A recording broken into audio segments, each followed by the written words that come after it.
Ukraine തീരത്ത് Russian ആക്രമണത്തിൽ 4 ഭാരതീയ നാവികർ മരിച്ച സംഭവത്തിൽ ഡൽഹിയിലെ റഷ്യൻ നയതന്ത്ര പ്രതിനിധിയെ വിളിച്ചുവരുത്തി വിദേശകാര്യ മന്ത്രാലയം. കപ്പൽ ആക്രമണത്തിൽ ശക്തമായ പ്രതിഷേധം ഭാരതം അറിയിച്ചു.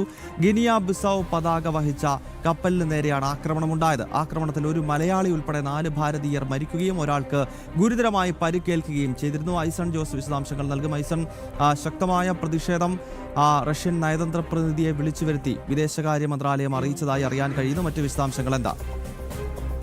ഗൗതം, തീർച്ചയായും അതിശക്തമായ പ്രതിഷേധം തന്നെയാണ് ഭാരതം ഈ വിഷയത്തിൽ രേഖപ്പെടുത്തുന്നത്. അതായത് ഭാരതത്തെ സംബന്ധിച്ചിടത്തോളം ഭാരതീയരായ നാവികർ നിരവധി രാജ്യങ്ങളുടെ കപ്പലുകളിൽ ജോലി ചെയ്യുന്നുണ്ട്. ഇവരുടെ സുരക്ഷ ഉറപ്പാക്കേണ്ടത് അനിവാര്യമെന്ന് പ്രധാനമന്ത്രി ഈ അടുത്ത കാലത്തുണ്ടായ ത്രിരാഷ്ട്ര സന്ദർശന വേളയിലൊക്കെ തന്നെ വ്യക്തമാക്കുകയും ചെയ്തിരുന്നു. അത്തരത്തിൽ ശക്തമായൊരു നിലപാട് ഇക്കാര്യത്തിൽ ഭാരതത്തിനുണ്ട്. ലോകം മുഴുവനുമുള്ള ഭാരതീയരായ നാവികരെ സുരക്ഷിതരാക്കേണ്ട ഉത്തരവാദിത്വം ഭാരതം ഏറ്റെടുക്കുന്നുവെന്ന നിലപാടാണ് ഭാരതത്തിൻ്റേത്.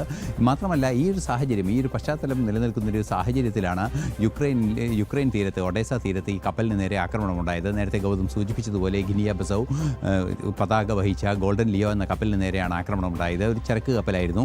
ഈ ചരക്ക് കപ്പലിൽ 5 ഭാരതീയരായ ജീവനക്കാരാണ് ഉണ്ടായിരുന്നത്. ഈ ഭാരതീയരായ 5 ജീവനക്കാരിൽ 4 പേർ കൊല്ലപ്പെടുകയും ഒരാൾക്ക് ഗുരുതരമായി പരിക്കേൽക്കുകയും ചെയ്തു.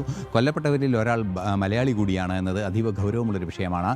ഈ ഒരു സാഹചര്യത്തിലാണ് വിദേശകാര്യ മന്ത്രാലയം റഷ്യൻ നയതന്ത്ര പ്രതിനിധിയെ വിളിച്ചു വരുത്തി പ്രതിഷേധം അറിയിച്ചത്. ഇന്നലെ തന്നെ ഇക്കാര്യത്തിൽ കൃത്യമായൊരു നിലപാട് ഔദ്യോഗിക പ്രസ്താവനയായി വിദേശകാര്യ മന്ത്രാലയം പുറത്തിറക്കുകയും ചെയ്തിരുന്നു. നിലവിൽ നമുക്ക് ലഭ്യമാകുന്ന ഏറ്റവും പുതിയ വിവരം എന്നുള്ളത് റഷ്യൻ നയതന്ത്ര പ്രതിനിധിയെ വിളിച്ചു വരുത്തി കൃത്യമായൊരു മുന്നറിയിപ്പും അതുപോലെ തന്നെ കൃത്യമായ എതിർപ്പും അതൃപ്തിയും അറിയിച്ചിട്ടുണ്ട് എന്നാണ് മനസ്സിലാക്കാൻ സാധിക്കുന്നത്. വിഷയത്തിൽ അതിശക്തമായി അപലപിക്കുന്നു.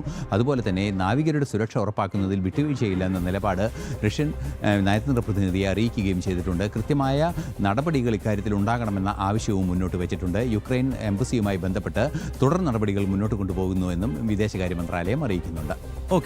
റഷ്യൻ ആക്രമണത്തിൽ ഭാരതത്തിന്റെ നാവികർ മരണപ്പെട്ട സംഭവത്തിലാണ് ഇപ്പോൾ റഷ്യയുടെ പ്രതിനിധിയെ വിളിച്ചു വരുത്തി വിദേശകാര്യ മന്ത്രാലയം ശക്തമായ പ്രതിഷേധം രേഖപ്പെടുത്തിയത്. ഐസനാണ് വിവരങ്ങൾ നൽകിയത്.